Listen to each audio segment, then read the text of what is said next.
My friend Jim was doing very well in his second year of dental school when his coursework pivoted from the hard sciences to working with patients. One day, he had his hand well inside a patient's mouth when he realized he didn't like it at all.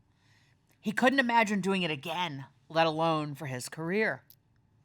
But dental school was everything he and his immigrant parents had worked so hard for.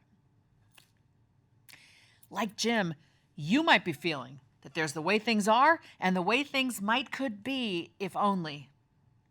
And whatever you're dealing with right now, maybe a relationship that's run its course, a dream job that feels out of reach, being grown but still under a parent's thumb, headed down a career path that feels wrong, or just sitting around feeling like things are fine but not great and hoping for something to change.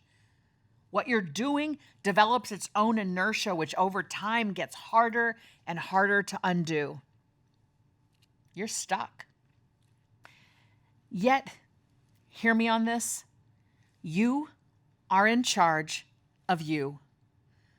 I want you to reframe in your mind, sure, there are some things I can't do right now, but what can I do? And I have 5 suggestions for you for how to get unstuck. First, you can accept that change is scary and that that's okay. Of course you're scared. Adulthood is a wide open landscape with almost limitless possibility, including jobs, people, and ways of being you haven't even imagined. And you get to decide where to put your little self out there on the big map of life. It is daunting to take that next big step. And yet, to make a choice, try it out, work at it, is to live. What awaits you is the deliciousness of being in charge of yourself and making life happen for you. Second, you can get support for your conditions and challenges, diagnoses, difficulties. Many of us struggle physically, emotionally, psychologically, and for different reasons. This whole idea of getting unstuck that I'm talking with you about right now may be triggering your anxiety if you have it. Your stuckness could be actual depression. These conditions are valid. Your body may have physical limitations. You may have a way of learning, processing, or experiencing the world that makes it challenging to be you at times. Whatever your situation, your brain and your body are the engines that get you through life. To effectively manage your cognitive, emotional, and physical well-being, you deserve to get the support you need, whether from professionals, therapeutics, or other resources, to the extent you can afford them. I want you to thrive as the person you are, despite, with, maybe because of these things. The third way to get unstuck is to stop keeping your options open. Look, people mean well when they say keep your options open, but it's often unhelpful, and here's why. It implies that you should constantly prepare yourself for a whole set of options, but it's extremely stressful and anxiety-provoking to try to keep a number of things in play at once unless they're very similar things. Keeping options open also implies that there's a magical time in the future when the right option will reveal itself. Well, that's a fiction. There's no better time than right now. Unless you're in crisis, in which case, yes, focus on that before pivoting to something new.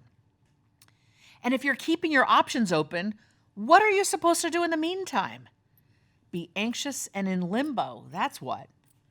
Remember, there are many options, but no right path. Take the path that's right for you right now. Fourth, you can heed the signs. No one else can or should tell you yes or no about your work or relationships. But chances are your own body and mind are sending clues. As you mull your situation, what do you feel? Does it feel exciting and meaningful? Or does it feel joyless, problematic, even painful? If you don't heed the negative signs coming from within you, you may get other signs in the form of depression, addiction, being stuck on your parents' couch, and other indicators that there's no momentum in your life. When I was a corporate lawyer, I had a knot in my stomach every Sunday afternoon at the thought of going back into the office on Monday. That was my sign. Can you give yourself permission to pivot before your body shows you it's miserable? Fifth, you can start anywhere. When you feel in your bones that you need to make a switch, but you don't know where to start, believe it or not, it doesn't really matter. Just changing things up helps. The Silicon Valley designers know this. They call it a bias toward action. The improv actors know this. They say, just start anywhere. Starting anywhere with anything that piques your interest or seems like a plausibly good next step is a really great start